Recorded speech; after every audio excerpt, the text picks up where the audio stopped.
por eso ahora vamos a sumar a Facundo Manes, pero primero Eddie, bueno, ya lo tenemos para charlar a Facundo Manes, pero hay un poco de esto, Eddie, que lo que se vio estos días y lo que se puede ver también, la política llevada a esto, la división por el aislamiento. En realidad son pocos como decía Mariano, los de esa marcha, ¿no? Sí, yo creo que es la política o un sector de la política queriendo expresar a sectores sociales muy identificados con la no política, muy hartos o desrepresentados o lo que fuera, que tienen incluso pensamientos anticientíficos o pensamientos conspirativos o pensamientos elaborados, uno no sabe bien dónde, pero que son masas de personas grandes. Sí. Y que la política trata de contener, viendo que, o sea, política en este caso desde la oposición, viendo que incluso el oficialismo de sus propios partidos no contiene y no representa a esas personas. Entonces, por un lado, eso tiene un dato positivo. A ver, ¿cuál sería? Contener en la no violencia extrema a determinados sectores. El problema es que el costo puede ser muy grande, porque la violencia extrema no es el único extremo al que se puede llegar. Pero bueno, habrá que ver si estas cosas finalmente contagian o no contagian. Ante la duda, y habría que cuidarse. Habría que cuidarse. Está Facundo Manes del otro lado, ¿nos escuchá, Facundo? A ver si estamos... Seguimos acá. Bueno, la virtualidad todavía estamos acostumbrándonos, veremos cuánto tiempo seguiremos con esto. Dani, antes mencionabas el tema de las edades, también era bastante, ahí sí transversal el tema de la marcha, pero bueno, a ver si tenemos a Facundo Manes y lo aprovechamos. Facundo, ¿estás escuchando? Todavía no, sí, todavía te escucho, no sé si me ven ustedes. Ahí sí, ahora sí. Acomodar. ¿Ahora me ven? Al menos te escucho, así bueno, que un placer. Podemos arrancar. ¿Cómo estás? Gracias por atendernos acá en El Infiltrado. Bueno, hablábamos un poco de esto, de la irreverencia con el aislamiento, del querer mostrarse, más allá de si son muchos o pocos, ¿qué pasó con esto de la marcha o de los que están mostrándose y qué estaban queriendo mostrar? ¿Qué pensaba Facundo? Bueno, a ver, me parece que estamos viviendo un hecho excepcional. Las pandemias como estas son cosas que suceden raramente en 100 años y tenemos una responsabilidad colectiva. Todos, más allá de lo que pasó ayer o de un tema específico, me parece que es tiempo de tratar de no agarrar un tema y usarlo como una lucha de facciones. Uno de los riesgos que tenemos es el razonamiento motivado, es agarrar un tema cualquiera que sea, cuarentena, sí, o muerte, o salud versus economía, el que sea, y usarlo como una lucha de facciones, que cada bando tome una postura y que no, o que minimice el pensamiento científico, el criterio científico. Me parece que es momento para bajar los fanatismos, para pensar críticamente, para tratar de pensar en forma multidisciplinaria una salida y una discusión en salud, en economía y una discusión social. Después todo lo demás es coyuntura, me parece que no ayuda a lo que me parece que tenemos que hacer es volver al pensamiento crítico, racional y tratar de abordar este desastre que estamos viviendo en forma lo más racional posible. Ahora, Facundo, una cosa es por ahí las opiniones de quien dicen, bueno, un día más de cuarentena o menos. Ahora, después hay algunos dando consejos en la televisión que son realmente peligrosos, ni que hablar de lo que pasó con el tema del niño de 5 años que murió por tomar cloruro de cloro, porque no quiero decirlo mal, siempre me equivoco. Bueno, ¿qué hacemos contra ese tipo de recomendaciones, contra ese tipo porque no son opiniones sobre un poquito más, un poquito menos, son cuestiones tajantes que, bueno, realmente causan mucho daño? Sin duda, no, obviamente que por eso justamente te estoy diciendo que es un momento de ser humildes, de tratar de afrontar el problema de salud. Esta es una crisis, no es solo una crisis de salud, obviamente que es una crisis de salud pública, pero es una crisis económica, social, ideológica, política, moral. y es un momento donde tenemos que ser humildes, basarnos en el pensamiento científico, dejar de lado los fanatismos y todos tratar de trabajar en conjunto. No veo otra salida. Acá el sálvese quien pueda o que un sector prevalezca, no lo veo como el camino. Creo que la discusión sanitaria, la discusión social y económica tiene que ser de todos los sectores, basado en la razón y basado en que estamos viviendo un momento excepcional que tiene que ser afrontado por todos los sectores de la sociedad argentina.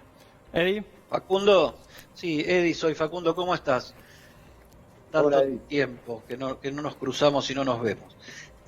Vos saliste Un placer. hace un par de semanas o un poquito más a plantear el costo de salud mental que puede tener o que ya está teniendo el aislamiento prolongado en sectores de la sociedad más o menos vulnerables, y que eso va a costar mucho recomponerlo. Fue tomado por algunos como una crítica al manejo oficial del asunto. La semana pasada el presidente y sus asesores conversaron sobre el tema de la salud mental y de hecho, bueno, se está flexibilizando. ¿Vos crees que hay quienes quieren o hay de algún modo una grieta o distintas posiciones entre dentro de la comunidad de salud frente a este tema? Mira, lo que yo sé es el estudio que hicimos nosotros de la Fundación INECO, de más de 10.000 personas, con el método científico, nos mostró que al principio, hicimos 2 cortes de análisis del impacto emocional de la pandemia, del bienestar mental. Y encontramos que al inicio, a la semana, lógicamente, había más síntomas de ansiedad, había importantes síntomas de ansiedad leve, moderada y severa, y en el día 72, en el corte que hicimos en el día 72, encontramos que se mantenía los síntomas de ansiedad leve, moderado y severo, pero había importantes síntomas de depresión, no diagnóstico de depresión y de ansiedad, no el diagnóstico de un cuadro de ansiedad o depresión, pero sino síntomas de ansiedad y depresión leve, moderada y severa, y que estaba afectando a los jóvenes particularmente, y además en todo el país. No dependía tanto de los lugares donde había más infección o muertes, sino en todo el país se veía que algo homogéneo del impacto. Y esto se sabe de la epidemia del año 2000, en la epidemia que sucedió en el sudeste asiático y también un brote en Toronto. Se estudiaron los efectos mentales o el efecto en la salud mental de la pandemia y la cuarentena, o de la epidemia en ese momento y la cuarentena. O sea que no podemos diferenciar o separar el impacto que está teniendo en la salud mental la cuarentena y la pandemia. Y lo que tenemos que hacer es aceptarlo, porque es saber esto nos ayuda a 2 cosas importantes. Primero, que las medidas que sugiera el gobierno van a ser más cumplidas cuando la gente esté mejor, no esté tan agotada, porque cuando estamos agotados, una cosa que también vimos en el estudio, es que lo que explicaba los síntomas de ansiedad y los síntomas de depresión era la fatiga mental. Estamos muy fatigados, estamos exhaustos de tantos días de cuarentena. Entonces, al saber, pero perdóname, porque es muy importante, porque yo no me manejo por los pensamientos fanáticos o sesgados, sino por la ciencia. Entonces, lo que encontramos es que cuando uno está cansado, baja la guardia. Cuando uno está agotado mentalmente, hay un sesgo que se llama sesgo de optimismo, que bueno, a mí no me pasó nada. Entonces, sabiendo que estamos agotados, podemos trabajar sobre esto y lograr que las medidas que se sugieren del gobierno se cumplan más. O sea, ahora, ¿vos qué sugerís ahí? ¿Campañas de comunicación más fuertes? Porque hay una contradicción. Bueno, o sea, la fatiga por el encierro se resuelve saliendo y no podemos salir. Entonces, mira, ¿cómo lo resolvemos sin dar la orden? Bueno, hay 2 aspectos que no me dejaste terminar. Yo estoy justo ahora trabajando en este momento, con unos colegas australianos en un Zoom, y salí para esta conversación y estábamos hablando de eso justamente. Miren, hay otra cosa por la cual debemos hablar de esto, que si estos síntomas no diagnóstico de ansiedad y depresión, si no hacemos algo, se pueden cronificar, o sea, se pueden hacer crónicos. O sea, que hay 2 motivos por los cuales tenemos que comunicar, o tiene que comunicar el gobierno, hacer una campaña masiva de psicoeducación. ¿Qué es la psicoeducación? Es contarnos que aceptar estos síntomas es parte de la normalidad, darnos información de cómo regular las emociones, y eso va a una campaña de comunicación masiva desde el gobierno, contándonos acerca de cómo regular las emociones, de cómo pasar estos momentos, de aceptar la angustia, puede ayudar. Puede ayudar a que se cumplan las medidas más y pueden ayudar a que esto no se cronifique en el tiempo. O sea que me parece que la comunicación es clave, porque según los estudios de la epidemia del 2000, acá hay un rol del periodismo, de la sociedad, claro, y del gobierno. Y de los gobiernos, porque si el periodismo cuenta muertes permanentemente, o si el periodismo cuenta infecciones en el mundo permanentemente, a uno le pasa una conducta llamada negligencia de la probabilidad, que es pensar que se va a enfermar más gravemente de lo que se puede enfermar según las estadísticas. Y también cómo comunican los líderes, las autoridades, las nacionales, provinciales, de gobernaciones, es muy importante, porque si no comunican en forma honesta, transparente, dicen que no saben y tratan de unir a los argentinos, no dividirnos, la gente puede a su vez generar más ansiedad o depresión. Así que hay un rol de los ciudadanos, de los periodistas y de las autoridades. Me parece que esto no es una crítica, es una realidad desde la ciencia y que puede aportar a mejorar cómo vamos a convivir o de la manera que convivimos con el virus en los próximos meses. Manes, buenas noches. Daniela Gian lo saluda. Recién hablaba de Hola. La ansiedad y los síntomas en la población en general, y los políticos, los dirigentes, no son ajenos a la sociedad. ¿Les está afectando de alguna manera? ¿Lo ve en su accionar algún tipo de cansancio? Y en ese caso, ¿qué podrían hacer? Excelente punto, porque esto que estamos hablando afecta a todos, afecta a la policía, afecta a las autoridades, a los funcionarios, a los periodistas, a ustedes también. Yo no me quiero poner en lugar de ustedes, estar con esta actividad en estos meses. Estamos todos viviendo una etapa excepcional, así que no hay excepciones, acá nos afecta a todos. Y otra cosa importante, que cuando estamos exhaustos, estamos cansados, esto afecta a la capacidad de tomar decisiones.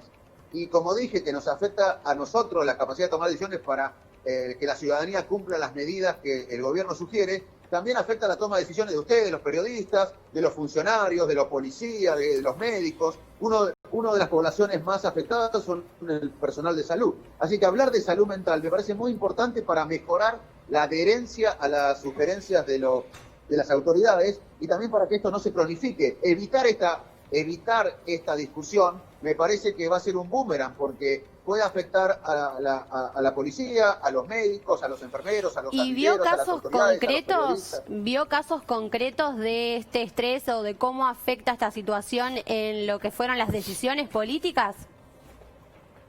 En todo el mundo. Yo no me gusta hablar de la coyuntura, porque me parece que entramos en esta lucha de facciones que quiero evitar, porque es un momento muy importante en la historia como para tomar un tema y adaptarlos a los prejuicios nuestros. Me parece que tenemos que discutir por arriba en Argentina en todo, y me parece que este tema también. Y te cuento que en marzo o abril se publicó en una revista más prestigiosa de medicina, Lancet, una revisión de 3.166 artículos científicos sobre el impacto de la pandemia y la cuarentena en la salud mental. Y lo que se sugiere justamente es esto, es lo que estoy diciendo, que las autoridades tienen que comunicar en forma honesta, transparente, dar un horizonte, aunque el horizonte se cambie, aunque la perspectiva se cambie. Bien. Es muy importante que la gente tenga un horizonte, y también es muy importante que se eviten la lucha de facciones y que la gente, la sociedad perciba, aunque no sea así, pero si la sociedad percibe que hay cierto cinismo o oportunismo, eso nos afecta más a nosotros. Así que es muy importante la comunicación, pero no es una decisión mía ni una opinión mía, es lo que dice la literatura científica en este tema. Gracias, Facundo Manes.